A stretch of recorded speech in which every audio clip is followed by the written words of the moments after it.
Welcome, I'm Zoe Summer. Welcome to my YouTube channel, Tarot in Paris with Zoe.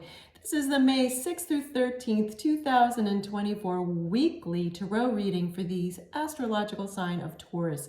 Taurus, let's see what the main theme is for this week for you. Free yourself. Okay. So this is a general reading, Taurus. Please take what resonates with you, leave behind what doesn't. So free yourself. You do not need to be in control of everything for a love relationship to be successful. So I'm hearing for those of you that are dating, you've been feeling a little scared and maybe a lot scared. You're scared of the unknown. You are feeling that you want to try to control things, and that's been kind of it's been making you feel figuratively suffocated, and it's maybe making the other person feel a little suffocated, like trapped. And first, I understand, you know, we're playing human, right? So sometimes this comes up where we want to control things and we want to control an outcome. Yet it's really important to try to free yourself from that. For others of you, you've met someone or are about to meet someone who's going to feel very controlling, and that's not going to feel good to you, Taurus, okay? And for others of you, because this is a general reading, there's lots of scenarios. For others of you, you in the past were feeling controlling to others, and now you're about to meet someone or just met someone who feels controlling to you. So you're getting the same back, where you now are really clear, wow, I need to be careful to not be controlling, and that when I do feel like I want to control everything, it means I'm coming from fear, okay? So this is the opportunity to heal that in yourself, and if you focus more on gratitude, it can help release feelings of wanting to control things. You can also, of course, see a professional therapist. That's up to you, of course. Meditation can help with this. Prayer work can help with this. All kinds of things. If you start feeling like you energetically are controlling, notice I feel like I'm closing my fist instead of just flowing. Controlling versus flowing. Like this is controlling. See how I'm taking my right hand and going like this? And this is flowing, and now I'm taking my right hand and opening it up. There's a major difference. So let's see what the tarot cards have to say, okay, Taurians? And then we will get a silver charm from my velvet silver charm bag and get more messages. Seven of Pentacles. How fascinating. So Seven of Pentacles in the context of this reading for you is meaning you're assessing the return on an investment. Now, what I'm feeling is you're assessing whatever this dating and or relationship situation is, and you're taking a look at yourself and assessing in the mirror, if you will, and seeing, hey, am I being controlling? Because I don't feel like I'm enjoying myself so much, and I know that when I get in my controlling headspace, I don't enjoy myself. So you're assessing that way. You're analyzing too. You're analyzing what are the results of what I've been trying to plant, which is what this person is considering. Like, what are the results of all that I've planted? You're also looking at what can I do to improve this? You're determining what can I do to improve the process of my dating life, my relationship life, okay? So this is all very important, and this person is pausing for a moment, and they're holding this, I think it's a spade, I think that's what it's called, this gardening tool, upon their shoulders gently, and just pausing for a moment, reassessing, determining whether or not all their efforts are actually growing the pentacles, or in this case, in your romantic dating life or a romantic relationship, your material growths, like pentacles have to do with material rewards in the material world. Like if it was money, it's profit, okay? Yet this reading is not talking about your business or financial world, okay? It's talking about romance and relationship. It's very clear to me. That's what this reading is about. It's not talking about both at all. It's very clearly only romance and relationship. Nine of Cups. So this is interesting because this Nine of Cups, look at this expression.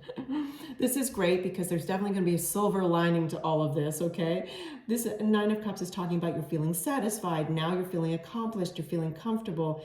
You've come up with a solution to how to free yourself so that you feel more liberated in your mind and your your emotions around dating and relationship in your life. You're feeling more harmony within yourself and you're feeling comfortability, okay? Typically this talks about comfortable abundance, but yet as we know, abundance isn't just about financial abundance. It's also other types of wealth in your life, such as feeling accomplished, feeling harmonious, feeling happiness. And you're going to be feeling like you have a lot of love and affection within yourself, towards yourself, more healthy self-love, and you have a desire to share that with another person or others if we're talking about more than one person, okay? Beautiful. Let's get into this because now I'm seeing this beautiful progression is why I say beautiful. So let's move forward, Taurus. High Priestess. Well, High Priestess is telling you, sharing with you, pay attention to your intuition and recognize that there are different ways of knowing. So there is, for example, if you go to school, there's a way of having book knowledge, like you learn from textbooks. That's a way of knowing, but there's definitely another type of knowledge, and that's listening to your intuition. And that is a type of knowing, okay? So the High Priestess represents wisdom and enlightenment, and she's classically, she's in between the two worlds, meaning the material world and the universal world, or the material world, meaning like Earth School, and this world of stars and universe. And she embodies the eternal and, if you will, feminine spirit. If you don't use the word feminine in your life and you go by they, then spirit, okay? And she's the guardian of the unconscious. She guides us to look inwards and listen to our own feelings and our own intuition, okay? Your own inner wisdom. So this is an extremely profound reading. It's talking about how you have different types of knowledge and how you'll be able to free yourself so you feel more of a sense of enlightenment, which is a giant gift. So hopefully on the path towards enlightenment, okay? Let's get you a silver charm and see what else that we can get for you, Taurus, in terms of messages. So again, this is Zoe Summer. Thank you for joining me here on my YouTube channel, Tarot in Paris with Zoe. Let's see what else we have. I'm just listening to my spirit team and asking them if I should pull this charm. They're saying, nope, not that one.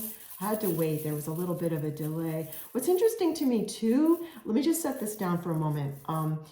Just as I started your reading, just as I started recording it, right before there was someone mowing a yard outside, somewhere outside of this studio that I'm working. And what was interesting is that's all about this, like gardening. And I'm being reminded of, there's an adage of that if you picture your life as a garden, how are you being the gardener? Just like this. Like, are you giving your garden of your beautiful life enough nurturing? Are you giving it enough sunlight? Are you giving it enough water? Are you pruning things that need to be pruned? And onwards and onwards. So that's a pointer to that, because I meant to share that, and then I heard my spirit team said, oh, don't, you'll mention it when it's the right time. Well, that was the right time to mention that because then just as soon as I started to record your reading, the mowing stopped, and I knew it was the lawnmower stopped, whoever was doing that out there in the world, if you will, and I knew it was something important for me to share. And also what was great is then the noise wasn't in the background of your reading. Okay, Taurians, let's get something for you and see what we have. Okay, I'm hearing that this is the charm. Oh, it feels so, oh my goodness. Look at this. This is a vine. Oh, this is incredible. It's a little vine, and sitting on the vine is a little squirrel. So we're back to this analogy of like trees and grass and growing, and this squirrel spirit is just sitting there nonchalantly, not a care in the world, just knowing everything's going to work out. So the message that I'm hearing is it's all is well, and all is well in terms of you just relaxing, getting in the moment, and notice that the richness of the moment, and not thinking way in the past and feeling anxiety about that, or way in the future and feeling anxiety about that either, but just stay in the moment, pause for a moment, and reassess where things are, how you're feeling in your life, especially around romance, dating, and relationship, okay? Because I'm also hearing that the thing about this squirrel is it feels like it's all set, like it's gotten what it needs. It's gotten all the nuts it needs. It's not coming from scarcity. And when we're back to this first part of your reading, talking about feeling like the urge to control, when someone feels like they have to control something or try to control someone else, it means that they're fearful and they're scared that they're not going to get enough. And that's a feeling like coming from scarcity. So instead, shift over to knowing your abundance, and you can co-create more abundance in your life, okay? And that starts with your healthy self-love and feelings of gratitude. So take care. Thank you so much for joining me, Taurus. Take care.